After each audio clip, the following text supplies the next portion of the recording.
Let's know one very interesting pronunciation hack. D plus U in many of the words is pronounced as j. j. When we pronounce it as z, जब D के बाद long U आता है और बीच में slight Y का sound होता है तो DYU ड्यू, इस तीन साउंड्स को ब्लेंड करके हम एक साउंड निकालते हैं ज।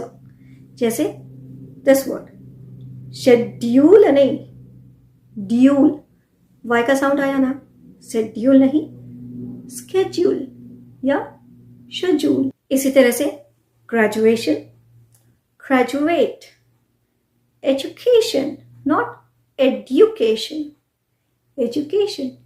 अगर आपको भी कुछ ऐसे वर्ड्स पता है तो कमेंट सेक्शन में मुझे बताइए।